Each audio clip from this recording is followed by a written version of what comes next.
The teacher at the time said, I know what your parents do. They cannot afford to send you to college in the US. You should not be putting so much pressure on your family. I think my college costs almost 80K now, but back when I was there, it was almost 60K, and I received a very generous pack of scholarships that brought down the cost of attendance for me to $16,000 per year. I know a few folks have asked me how I managed to learn English, and frankly, part of the reason was for me. Good morning. It's ridiculously early for a Saturday morning. It is currently 7:06. I find my brain the most active and calm when I first wake up. So I have some coffee here that I'm brewing, and I wanted to just spend time with you, and I thought I'd come on board and talk about how I managed to spend only 20K for 4 years of education in the US. We're going to talk about money for sure, but the real reason I wanted to talk about this is because I want my story to lift you up. If you're feeling a little uninspired with work, life, if you need that extra inspiration from an internet friend like me. And yeah, we'll be super personal. A lot of the stories I'm about to share, I haven't even told my closest friends or parents, so I'll definitely be spilling the tea, or more like coffee here. Yeah, I hope you really enjoy spending time with me. So to get started, I want to give you a brief intro about me, and this is the part that I hated the most. I do not like doing intros. My name is E. I'm in my late 20s, and I spent my baby adult to, I guess now adult time in the San Francisco Bay Area. And then you guessed it, I work in tech. My day job is a product manager, and my weekend job is YouTube. What you might not know though is I actually first started living in the US in the Midwest. That's where I went to college. I went to school at a super small liberal arts college. It was very expensive, very white. Yeah, but now I look back, I actually have so many fond memories. Definitely survival bias, I must admit, because I hated it and I couldn't wait to get out of there when I was there. Anyway, if we just talk about it from a money perspective, it'll be that simple. Basically, I was able to make enough money to offset how much it cost me to attend college. And I guess we'll talk about cost of college attendance first. It's funny that I say that because I remember when I was in high school, this is back when I was in China, I knew college education in the US is hella expensive. I just did not know how much. I think to a large degree I refused to know because I came from a super, I was gonna say modest, but I remember that's like an overused word, just like middle class. I would describe my upbringing as very loving, but my parents simply didn't have much money left after paying for the bare essentials. At a very young age, I learned not to ask my parents even for the basic things. And anyway, but because of my dad, I knew at a very young age that I will study in the US, and it's only a matter of when and how I make it happen. So I think my college costs almost 80K now, but back when I was there, it was almost 60K, and I received a very generous pack of scholarships, grants, etc. that brought down the cost of attendance for me to $16,000 per year, which was still a lot for my family. Okay, we'll kind of get into a little bit of the story time here, and this is something I don't think I've ever told my parents or my closest friends. This was when I was in high school. I was preparing for SATs. I'd always been a little intimidated by teachers, and I think if you grew up in an Asian country like China, you would know. And one day I got a call into the teacher's office, and it absolutely freaked me out because I wasn't like the good student, but I also wasn't the rebellious kind. So when I walked in, the teacher at the time said, I know what your parents do. They cannot afford to send you to college in the US. You should not be putting so much pressure on your family. You should just tough it out and go to Chinese universities.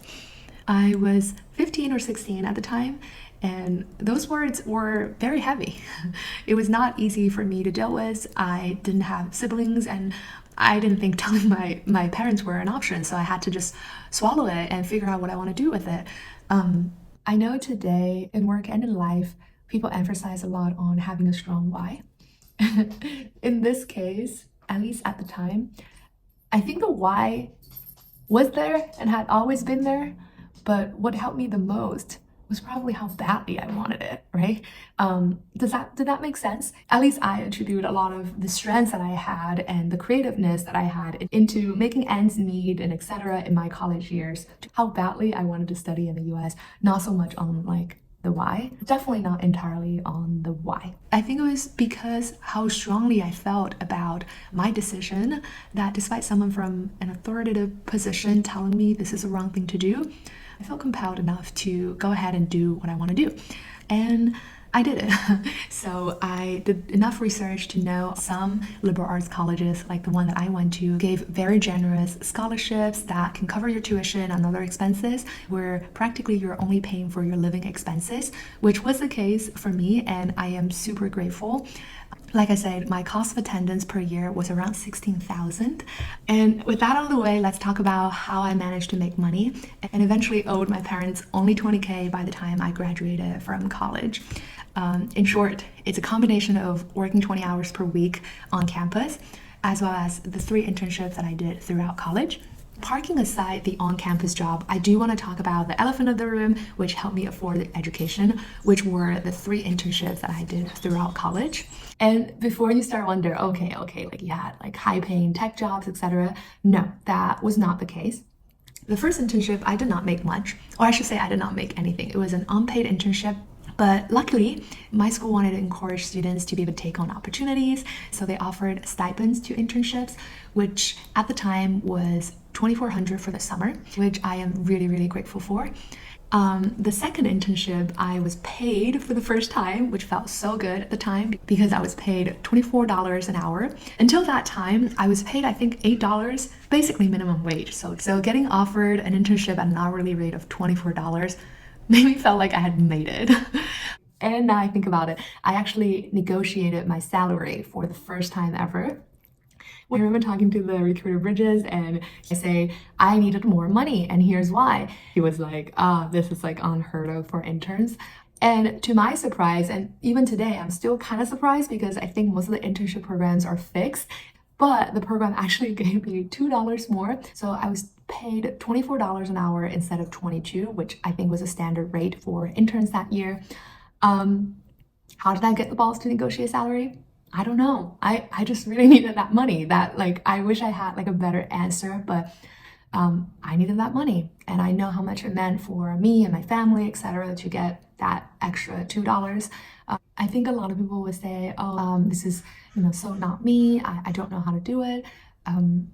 I think it's possible that you just don't want the thing that you say that you want enough, because if you do, you'll find a way to get there. You'll convince yourself, and if you can't, you'll find another way, right? My last internship, I got offered $33 an hour, where I worked as a product management intern in the San Francisco Bay Area. And that internship lasted quite a bit longer than your standard internship, which was the reason why I was able to make almost $30K. We'll talk about the on-campus jobs. So I worked minimum wage and earned almost $5K, I would say, consistently every year. If you ever attended college in the US, you know that's not a super easy thing to do, especially if you're earning minimum wage. That essentially means you are working around 20 hours per week on campus. I was a double major, one of them was computer science, which isn't like the easiest major. And I also was very involved in the student government and lots of clubs. So I had to get really creative with my jobs. I remember at any given time, I had at least 2 or 3 jobs. And what was the most amount of job that I had at any given time? I think it must be like 5 or 6. I look back and actually feel super grateful that I started working so many jobs at a relatively young age. It really helped me figure out what I like doing and what I don't like doing.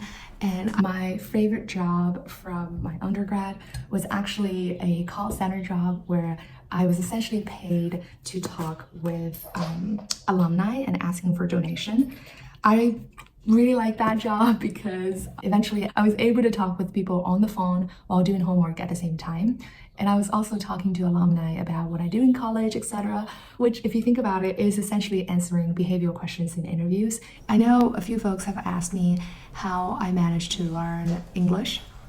And frankly, part of the reason was from these jobs because think about it, I was essentially getting paid to talk with native speakers. And a lot of it isn't in a class setting, which is helpful for your vocabulary, etc. It was more of an opportunity for me than a job, really. Yeah, now that I talk about it, I made it sound like it was so amazing, but I knew when I was in college, I hated that I had to work these jobs because a lot of your friends are like partying and etc. and you have to work 20 hours. It was not easy. But I guess my point is, in the moment, we might feel like it was not what we wanted. It sucks. It's taxing on our mental health, etc. But there might be one day where you look back and you think of that memory fondly, and it isn't just about how much you enjoy it in the moment, although that is still the most important thing in my mind. Oh, I was looking into the mirror and I'm just realizing how amazing the sun shines. Yeah, I wasn't joking that it's early morning and I'm really happy that we're chatting. I know so far I made it sound like I had to make so many sacrifices in order to afford a college education, and that is true, but I still felt I had a lot of freedom.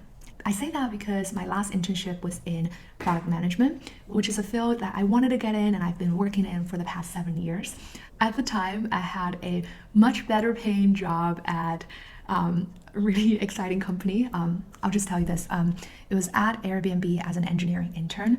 I never got the offer details, but I knew it would be a lot better paying. But because I knew I wanted to be a PM, not a software engineer, I decided to take the offer that paid less, but is more aligned with my longer term goals. So yeah, I had to make sacrifices, but for the super important things though, I never budged and I never felt like I had to. So, but yeah, if you add everything up, I essentially owed my parents 20K by the time I graduated, and not to sound cocky or anything, I pretty much pay them back in the first year of me working, so it was definitely worth it. There were trade-offs that I had to make.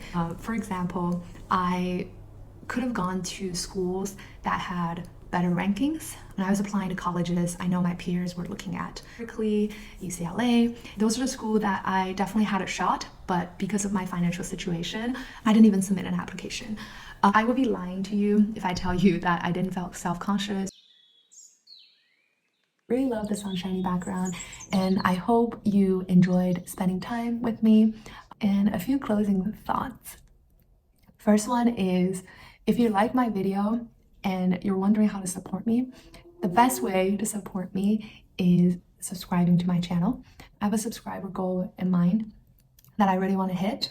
I'm not sure I will continue to create, not to put pressure on you because you should do whatever you want to support my channel, but I just want to let you know that the way that I would prefer is to have you subscribe to my channel. The second news might come as a surprise. I am going to Canada again in October for a little over 1 week.